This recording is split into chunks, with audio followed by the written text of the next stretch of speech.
Acha difícil e complicado investir na bolsa? E pedir uma pizza pelo aplicativo de delivery?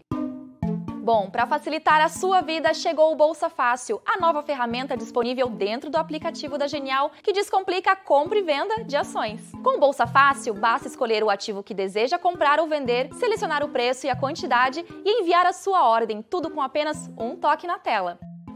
Bolsa Fácil, mais simples que pedir uma pizza. Olá, bom dia, boa tarde para quem ainda não almoçou. Sejam bem-vindos ao Conversa com Zé Márcio, nosso encontro semanal com o economista-chefe da Genial, José Márcio Camargo. E hoje quem nos acompanha neste programa é Marcelo Kfouri, coordenador do Centro Macro Brasil da Fundação Getúlio Vargas. Marcelo, seja bem-vindo, muito obrigada por aceitar nosso convite e por ser nosso primeiro convidado aí no ano de 2022. Como é que o senhor está? Tudo bem, muito obrigado aí pelo convite. Espero que a gente consiga divertir aí quem está escutando. Perfeito, obrigada, Marcelo. Bom, e temos também, é claro, José Márcio Camargo, economista-chefe da Genial Investimentos. Zé, como é que você está? Como é que foi esse começo de 2022? Tudo bem, Juliana? Tudo bem, Marcelo? Prazer enorme ter você aqui conosco. Em primeiro lugar, bom 2022 para todo mundo, tá certo? Espero que todo mundo tenha passado um final de ano legal. Vamos começar aqui nossa primeira conversa aí para 2022. Vamos falar um pouco sobre cenários, o que a gente está esperando para 2022, como que a gente espera a economia aí em 2022, como é que ela deve se comportar, e a política também, obviamente, né? Quer dizer, 2022 é um ano de eleição presidencial, vamos ter aí muita coisa para conversar. Antes de mais nada, Marcelo, deixa eu começar a fazer uma pergunta já bem geral, que eu acho que é importante. Quer dizer, qual é o cenário que vocês têm aí para 2022, para a economia brasileira, e como você está vendo aí esse cenário nos próximos meses? Olha só, Zé, o PIB desse ano deve ser fraco, mas eu não acho que vai ser negativo, não. Ano de eleição, geralmente tem muito gasto público, né? O setor público apresentou números bem fortes aí no ano passado, em termos aí de superávit, e parece que as despesas foram baixas no ano passado. Então, eu acho que os estados e o próprio governo federal vão ter aí mais bala na agulha para gastar aí nesse ano. Então, a gente aí, eu pelo menos não tô achando que a gente vai para o negativo. Óbvio que vai ser um crescimento meio pífio, aí, menor que 1%, e também vamos ver como que vai comportar a inflação.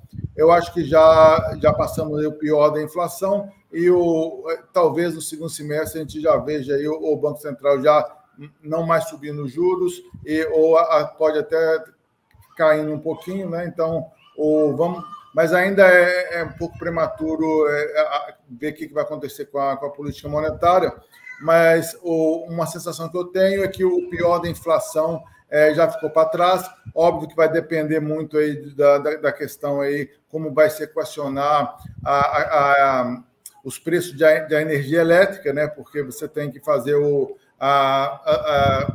compensar as concessionárias, né? Já teve essas bandeiras, foi para, em princípio, arrumar um pouco a casa lá, não deixar elas quebrarem no ano passado. Agora vamos ver como que vai ficar aí os reajustes aí para as concessionárias nesse ano. A energia, né, no ano passado foram o grupo de preços que mais pressionou a inflação, principalmente combustíveis e energia elétrica, e esse aí também o desenrolar desses dois preços vão ser muito importantes para a gente saber como que vão se comportarem aí os preços no ano, mas de qualquer maneira eu acho que uma boa chance de a gente ter uma inflação metade do que foi ano passado, e o que mais, assim, um grande complicador aí para o ano é a eleição e como que vai comportar o câmbio, né? Eu acho que o Lula é favorito para ganhar a eleição. Isso pode assustar um pouco os investidores. E aí, a princípio, aparentemente, o PT não está disposto a maneirar aí no discurso econômico para agradar aí o mercado. Na verdade, quer dizer, tem muita dúvida, né? Quer dizer, porque o ex-presidente Lula, por um lado, disse que vai acabar com o teto do gasto, vai refazer a reforma trabalhista, tá certo? E, por outro lado, ontem ele fez um aceno para o centro, dizendo que não teria nenhum problema de fazer um acordo com o Geraldo Alckmin, né? Quer dizer, então, acho que esse cenário eleitoral vai ser bastante instável aí daqui até o final do ano. Mas nós também estamos com um cenário de crescimento fraco para 2022, Marcelo. Nosso cenário é um crescimento de 0,6% do PIB em 2022, com inflação de 5,3%. Mas a gente avalia que o Banco Central vai manter a Selic em níveis bastante elevados e só vai começar a reduzir a taxa de juros em 2023, tá certo? Exatamente para tentar levar a inflação para a meta em 2023, porque aí em 2022 vai ser difícil. Quer dizer, eu acho que esse é um ponto importante. Agora, como é que você está vendo o cenário internacional? Você acha que, como é que você está vendo a questão da inflação no mundo? Né? Essa questão da inflação é um problema mundial, não é um problema só brasileiro. A inflação dos Estados Unidos já está em 7% ao ano, tá certo? É o nível mais alto em 40 anos. Como é que você está vendo aí a reação do Fed a partir de agora? Que o Fed tem sido relativamente leniente com a aceleração da inflação aí nos últimos meses, mas agora parece que o Banco Central americano está começando a mudar de postura. Como é que você está vendo e como é que você vê os efeitos da política monetária do Fed sobre a economia brasileira? Zé Márcio, realmente não foi uma surpresa, né, a inflação subir. Eu só acho que os bancos centrais demoraram um pouco a perceber que a inflação não era tão transitória assim, ou então a transitoriedade dela era um pouquinho mais longa, né? Talvez aí de uns 2 anos, mas o excesso de estímulo que foi feito, aí também com esses vários problemas aí nos preços, nos produtos industriais, e também a questão energética lá fora também, é que pesou mais para a inflação mundial subir muito, né? Então, acho que o Banco Central aqui foi um pouquinho mais rápido em perceber o choque inflacionário por causa do câmbio aqui ter ficado em níveis mais elevados do que a gente esperava, né? Então, isso meio que contaminou mais a inflação brasileira e, a princípio, a gente foi um dos primeiros países a reagir aí à questão inflacionária. E o Fed, eu acho que demorou um pouco. Esse Fed do Jerome Powell, eu acho que um pouquinho mais político do que a gente estava acostumado, e com algum discurso aí mais dovish, veio dovish aí durante toda aí de 2016 para cá, né? Eu estava até agora numa tese aí de política monetária. Uma moça da Escola de Economia de São Paulo fez uma série de medidas para o que a gente chama de Taylor Rule, né? Mecanicamente, onde deveria estar a taxa de juros tanto nos Estados Unidos como na Europa, já devia ter subido um pouco antes da Covid, né? Eu acho que a Covid atrapalhou um pouco aí o trabalho dos bancos centrais, e aí eles foram, não só... Aí na Covid, acho que a principal ferramenta que foi usada para tentar estimar as economias foi, de novo, lá o aumento dos balanços dos bancos centrais, e pela primeira vez aí se usou maciçamente aí, acho que a política fiscal, acho que desde a Segunda Guerra Mundial a gente não tem, acho que, tanto estímulo fiscal nas economias. E agora a gente tem que dar um jeito aí de como é que vai arrumar esse negócio. Óbvio que primeiro temos que ver se a pandemia vai virar endemia, e aí se essa nova onda não... Como que vai ser em termos aí acho que não vai afetar tanto a economia como as anteriores, mas, de qualquer maneira, ainda há um pouco de preocupação com os efeitos da pandemia. Aparentemente, a Ômicron é mais contagiosa, mas menos letal, e as ondas, a princípio, tanto no Reino Unido já está caindo o número de casos, nos Estados Unidos deve começar a cair em breve, e a gente aqui também deve ver ainda algum tempo aí para virar. Mas, de qualquer maneira, eu espero que o Fed suba pelo menos umas 3 vezes aí o juro durante esse ano e comece a diminuir aí o balanço. A inflação deve voltar para para níveis aí mais perto do que a gente estava acostumado, mas talvez mais em 23, né? Então, e sobre o Banco Central aqui no Brasil, você falou que tem o cenário de juros parados, no meu caso, eu acho que vai no máximo em 12%. Isso faz sentido você pensar que o Banco Central do Brasil vai deixar os juros aí ao redor de 12%, porque fica meio ruim para o Banco Central ficar mexendo muito nos juros aí na antivéspera da eleição. Fica parecendo os bancos centrais, em geral, eles não gostam de fazer movimentos nas vésperas aí das eleições. Então, pensando por esse lado, faz sentido aí o Banco Central do Brasil deixar o juro parado aí em 2022. Uma coisa que está me assustando nos Estados Unidos não é tanto a economia. O que está me assustando mais é a política, de a gente ter aí os republicanos tomando conta aí das duas casas legislativas nessas eleições aí no meio do ano e a ameaça do Trump voltar em 2024. Eu acho que isso é grave em termos aí de o que pode acontecer com a democracia americana, né? Na verdade, o presidente Joe Biden está com uma popularidade muito baixa, né? Quer dizer, é o presidente com a menor popularidade nessa altura do mandato.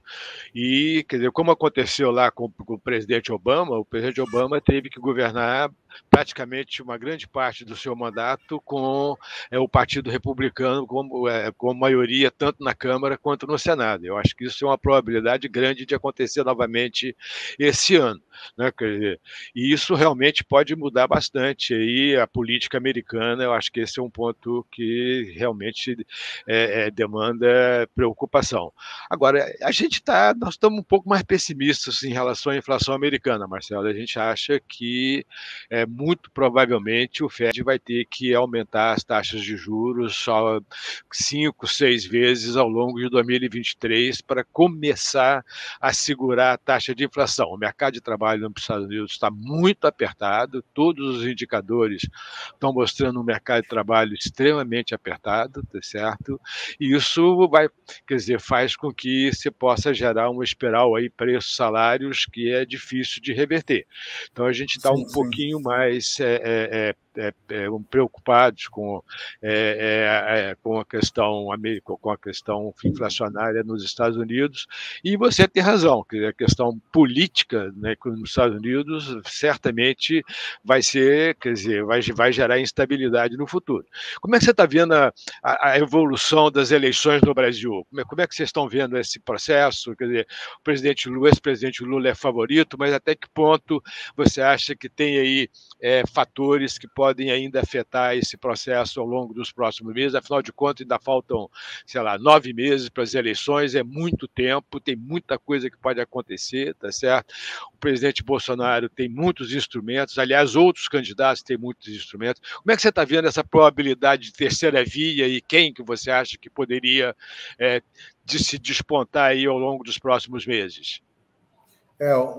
Essa é uma pergunta bem complexa. Realmente o Lula é favorito, se a gente olha aí qualquer cenário agora, né? Ele está ali quase na margem de vencer no primeiro turno, se você pensar em termos de votos válidos, né? E uma outra coisa que eu acho que é importante da gente olhar o tão firme o eleitorado aí do Bolsonaro. Então, uma desses institutos de pesquisa, se não me engano, foi aquele que é sucessor do Ibope, Ipsos, né? IPESP, desculpa, IPESP. Eu reparei um negócio interessante, que na votação do Bolsonaro, tanto no voto espontâneo como no voto estimulado, que o pesquisador fala quais são os candidatos, a intenção de voto do Bolsonaro é 25%. Então, isso mostra que aquele eleitor dele ali é bem convicto, né? E com esse número aí ao redor, entre 20 e 25, eu acho difícil a gente conseguir uma terceira via passar disso. Então, um ponto que pode ocorrer é lá para agosto, setembro, os anti-Lula verificarem que tem que mudar de cavalo, tem que apostar em outro candidato, porque o Bolsonaro não venceria o Lula no segundo turno. Então, se tiver uma migração de votos, tipo uma espécie de voto útil no primeiro turno, para colocar no segundo um candidato que tenha a condição de bater o Lula, isso acho que é a única chance aí de a gente ter a terceira via assumindo o posto do Bolsonaro. Mas é difícil. O pessoal da The Radio, o Chris Garman, fez uma pesquisa, acho que em cerca de 220 casos de eleição de segundo turno, só em 7% dos casos o incumbente não foi para o segundo turno. Então, a chance aí, em termos estatísticos, parece baixa, né? Mas se a gente ver o que aconteceu em 2018, houve esse fenômeno aí de todo mundo não, mas vários candidatos perderem força no final. O próprio Alckmin, que estava ao redor de 10%, ele acabou com 5%, porque metade dos eleitores dele já votou no Bolsonaro aí no primeiro turno. Então, há uma chance que pode ter de ser Lula e terceira via no segundo turno é uma mudança tática ali acho que no caso é estratégia, uma estratégia de mudar para a via, se ficar claro que o Bolsonaro não tem condição de vencer o Lula no segundo turno. Então, o Moro talvez tenha um pouquinho mais de dificuldade de ser essa terceira via, porque ele é detestado aí pelo pessoal do Bolsonaro por conta aí da saída do governo, né? Então, o Maurício Moura, que faz pesquisa bastante qualitativa sobre a composição aí dos que apoiam o Bolsonaro, falou que 5% é extrema direita radical, os caras que são contra tudo e contra todos. Uns 10% é pessoal evangélico, e o outro, de 8% a 10%, é que ele chamou de fronteira agrícola, que seria o pessoal que está ganhando muito dinheiro aí no agribusiness, que tem uma agenda aí meio de questão aí de armamento e tal, que o Bolsonaro tem afinidade com esse pessoal. E a terceira via tinha que tomar uns 15%, de 10% a 15% do pessoal evangélico e do pessoal aí dessa fronteira agrícola, vamos dizer assim. Porque os 5% extremista, esse aí não acredita em pesquisa, nunca vai fazer esse movimento aí anti-Lula no final. Mas, então, resumindo, eu acho que o Lula é favorito, é difícil, mas não impossível, uma terceira via conseguir tirar o incumbente aí do segundo turno. Mas quem que você acha que é o candidato mais provável da terceira via para conseguir chegar lá? Se é que vai chegar lá, né? Quer dizer, dada a pequena probabilidade, mas de todos esses candidatos que estão aí no jogo, quem que você acha que poderia ter mais chance de emplacar aí um segundo turno entre esses candidatos da terceira via? Então, o Ciro eu não acho que é a terceira via. Eu acho que ele vai meio que perder substância, talvez nem saia candidato. O Dória, ele é muito paulista, né? Eu acho que ele seria um bom presidente, mas eu acho que ele é ruim de voto, né? Então, nem sei se ele conseguiria se reeleger governador se ele quisesse. Mesmo ele tendo feito uma série de coisas positivas, a aprovação dentro de São Paulo não é grandes coisas. Então, eu acho ele difícil de emplacar. O Moro tem toda essa questão aí de ser muito... os extremos não gostam dele, né? O PT, por razões óbvias, e os bolsonaristas acham que ele traiu aí o presidente. Então, mas dado aí o que a gente vê nas pesquisas, ele poderia ser essa terceira via. O que me preocupa vamos supor que, sei lá, tem uns 10% de chance dele ser eleito. Se ele for eleito, como que ele vai conseguir se compor no Congresso? Então, novamente, a gente pode ter um presidente que não é do ramo político e vai ter dificuldade. Quer dizer, é difícil falar que o Bolsonaro não é do ramo político, mas ele abdicou de fazer coordenação com o Congresso, ele ficou o tempo todo ali, meio que continuando sendo deputado federal lá do grupo lá de law enforcement, né? Líder sindical do law enforcement. Parece que ele passou o governo inteiro só comunicando com essas pessoas. Então, a minha preocupação é se o Moro vai conseguir interlocução no Congresso, dado aí os políticos não gostarem dele. Então, de novo, eu acho que ele seria é óbvio que ele é muito melhor do que o Bolsonaro, ele representa algo novo que o Lula não representa, né? Então, eu não tenho assim aversão a ele, mas a minha preocupação é se ele vai, como que vai ser de novo aí um antipolítico como presidente.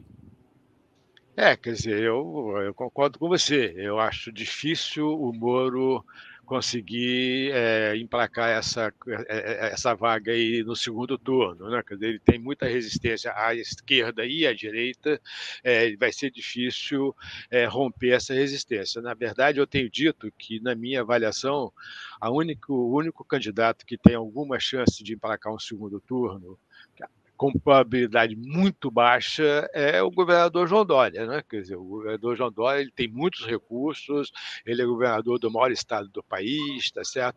Agora, tem uma resistência enorme, uma rejeição enorme ao nome do governador João Dória. Quer dizer, na verdade, tem 1000 razões para ter essa resistência, quer dizer, ao governador, mas é surpreendente na minha avaliação. Quer dizer, você tem razão, ele é muito paulista, e isso gera rejeição, principalmente no Nordeste, mas, quer dizer, o nível de rejeição do governador Dória é realmente muito impressionante, mesmo dentro de São Paulo. Isso é que é mais surpreendente, né? Quer dizer, o governador João Dória teria que conquistar São Paulo, que é o seu próprio estado.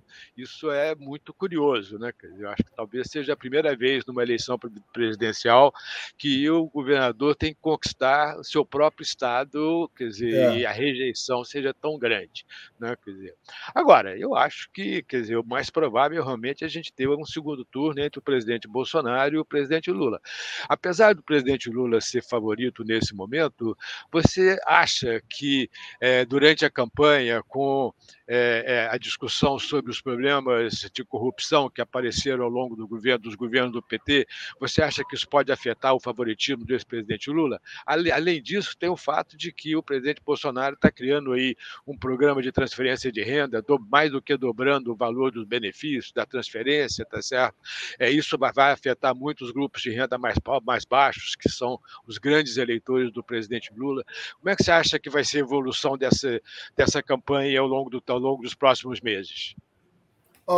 Assim, um fator que eu não sei se eu estou certo, mas eu não sei se o Bolsonaro, vitaminando o Bolsa Família, ele consegue tomar voto do Lula.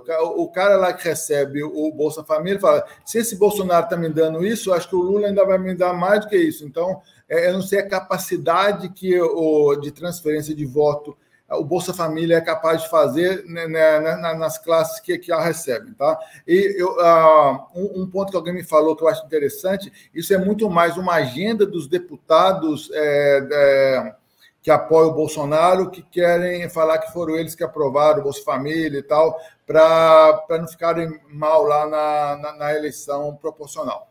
Então, e isso é um ponto que eu acho que é importante.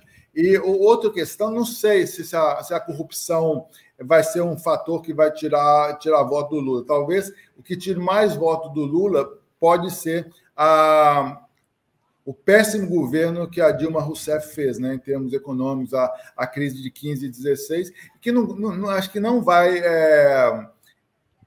As pessoas não vão acreditar que a culpa foi do Joaquim Levy, que em 2015 ficou alguns meses lá tentando fazer uma proposta mais ortodoxa. Então, esse meio que é o discurso aí do PT. Um ponto que é intrigante é saber o quanto que o mercado vai estressar com esse discurso heterodoxo aí da economia. Eu acho que na hora do ver para crer, quando o cara tiver com a caneta, se o Lula realmente for eleito, tiver com a caneta, ele não vai ser tão heterodoxo como está soando assim, a sua assessoria econômica agora, né? Porque você tem os graus de liberdade não são tão grandes assim. E uma questão que eu estava pensando até ontem, na hora que ele apareceu com aquele discurso lá de não quero agradar a Faria Lima. não é questão de agradar a Faria Lima.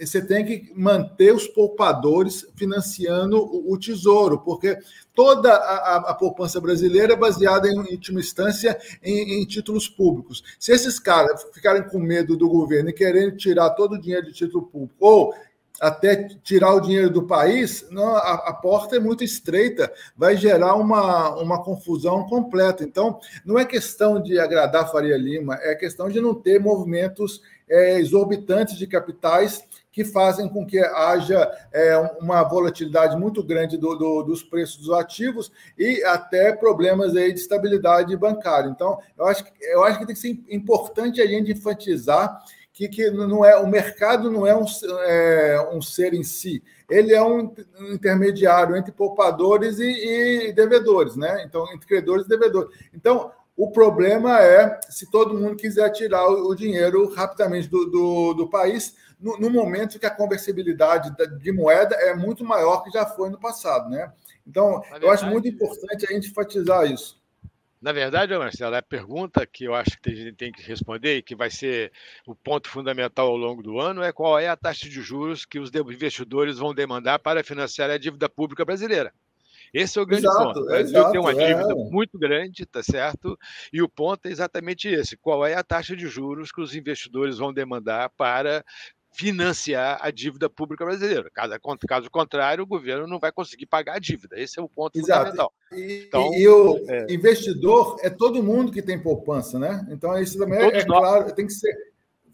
Não é meia dúzia de cara da Faria Lima lá que os caras só alocam o dinheiro dos poupadores, né? Claro, não, somos todos nós, quer dizer, todo mundo de alguma forma poupa alguma coisa do seu dinheiro na vida, ao longo da vida, guarda esse dinheiro, a maior parte desse dinheiro está guardado em dívida pública brasileira. Aliás, esse é um lado positivo do mercado financeiro brasileiro, né? O mercado financeiro brasileiro conseguiu trabalhar de tal forma que o investidor no Brasil investe na dívida pública brasileira. Compara com a Argentina, por exemplo, onde o investidor investe em dólar, tá certo? Essa é uma diferença fundamental. Você tem duas razões para os juros no Brasil ser tão alto. O primeiro, os juros das aplicações são altos por causa disso, para manter os investidores aqui no Brasil. E tem o outro lado, que ali é do empréstimo bancário, que aí são uma série de coisas, mas não vale a pena discutir agora isso, mas com certeza os juros altos no Brasil fez com que não se erodisse completamente a moeda aí todos esses anos aí de depois aí do Plano Real, né? Mas na verdade os juros caíram bastante com a aprovação do teto do gasto, né, lá em 2016. Exato, Quer dizer, as taxas de juros eram algo próximo, em média, 20 e pouco por cento ao ano dos títulos do governo, caiu para 6% ao ano, tá certo? Com a aprovação do teto do gasto, e agora aumentou um pouco, exatamente porque o teto do gasto foi aumentado, diminuiu muito a credibilidade do regime fiscal, e está aí com taxas de juros próximas a 10, 11% ao ano aí, na média dos títulos públicos.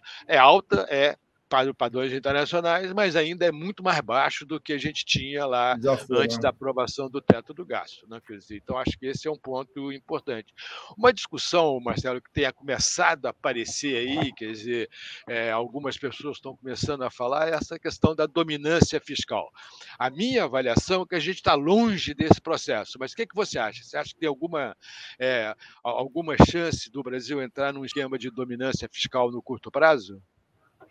Não, acho que no curto prazo, acho que não, mas só a gente lembrar que a trajetória fiscal não aceita tanto desaforo assim, não, né? Então, olha só, tangenciando isso um pouco, a inflação do Brasil no ano passado foi muito mais um fenômeno internacional do que um fenômeno local.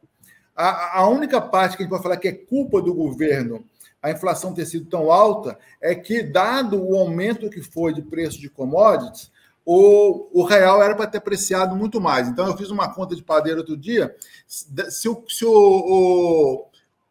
commodity não tivesse subido tanto, o câmbio podia estar até, assim, vamos supor que dado que subiu do commodity, o câmbio era para estar abaixo de 5, tá? Então, mais simples. E isso não foi para baixo de 5 por causa aí da fragilidade fiscal, de todas as ameaças ao teto, toda essa discussão de orçamento, a questão do orçamento secreto. Então, isso deu uma manchada aí na estrutura, no arcabouço fiscal brasileiro. Então, o arcabouço fiscal brasileiro ainda está relativamente em pé. Teve alguns furos aí no teto, mas a gente vê pelo resultado do ano passado, não foi tão ruim assim. Então, eu tenho assim, uma coisa que eu acho engraçada, que a gente está apanhando muito na inflação. A inflação está alta e está achando que ela vai cair pela metade esse ano, né? E o fiscal está em superávit, a gente acha que o fiscal vai piorar muito. Então, em termos do jogo jogado, o fiscal está muito melhor. Mas a dominância... Eu acho que até o final do ano, a gente vai, bem ou mal, a gente consegue ainda não ter uma situação grave de dominância fiscal. E aí vamos ver o que acontece em 23, como que vai ser o novo regime, né? Se você vai ter ruptura ou não, se vai... ruptura em termos do teto dos gastos, se vai mudar muito o comportamento aí das variáveis fiscais, né? Assim, uma tranquilidade que a gente tem é que o Banco Central não vai ter grandes mudanças por causa do mandato dos diretores, né? Então, essa tensão que a gente sempre tinha quando mudava aí o governo de quem será o novo presidente do Banco Central, esse fator não acontecerá na virada de 22 para 23. Mas a gente vai ver o que vai acontecer aí com quem será o ministro da Fazenda, como que vai ser o novo arranjo, como que vai ser a relação com o Congresso, que Congresso que vai ser, qual vai ser a força aí do presidente para querer mudar muito aí o regime fiscal, se o Congresso vai aceitar isso. Então, são uma série de pontos de interrogações que ainda fica difícil de verificar agora, né? Mas, respondendo aí concretamente, eu acho que não estamos em dominância fiscal ainda. Agora, Marcelo, você mencionou uma coisa que é super importante. Juliana, eu já vou parar, tá? 2 minutinhos. Você mencionou uma coisa super importante, que é essa questão do presidente do Banco Central. Você acha que o ex-presidente Lula, caso seja eleito, ele vai aceitar, sem discutir, um presidente do Banco Central que ele não nomeou? Ou você acha que ele vai tentar mudar a regra no Congresso assim que ele tomar posse? O que vai fazer a maior diferença do ponto de vista da reação dos mercados? Isso é uma questão importante, mas isso aí é mudança constitucional, né? Você exige aí, não. 3/5. Não. A autonomia do Banco Central é um projeto, não. Se eu não me engano, é uma lei complementar. Tem que verificar, mas tenho quase certeza que é uma lei complementar. Isso é um bom ponto, mas, de qualquer maneira, o regime ficou um pouco mais forte do que era anteriormente, né? Antes era praticamente um decreto-lei do presidente que instituiu o método para a inflação e vai exigir um pouco de esforço aí de atrapalhar, mudar isso, né? Mas, com certeza, se voltar para essa discussão, vai ser um retrocesso, né? Então, há 2 pontos aí que o PT tem falado, tem assustado a gente, é mudar o teto e revogar as leis trabalhistas, né? A reforma trabalhista. Isso já vai fazer algum estrago. Se ainda for mexer no Banco Central, a discussão fica ainda pior ainda, né? Marcelo, muito obrigado. A Juliana já está ali dando sinal de que está na hora. Muito obrigado, foi excelente conversa, tá certo? Espero que a gente consiga conversar mais ao longo do ano aí. Vamos ter muito tempo aí, muita discussão, muita coisa vai acontecer, muita água vai passar embaixo dessa ponte. Muito obrigado pela sua presença. É um prazer enorme te ver aqui. Obrigada, Zé. Obrigada, Marcelo. Bom, este foi o Conversa com Zé Márcio, com Marcelo Kfouri, coordenador do Centro Macro Brasil da Fundação Getúlio Vargas. Se você gostou dessa live, desse vídeo, deixe seu joinha, se inscreva no canal da Genial para receber alertas sobre outros conteúdos como este, tá? Por hoje temos fechamento de mercado 6 horas da tarde, a gente te espera por lá. Um beijo e tchau, tchau!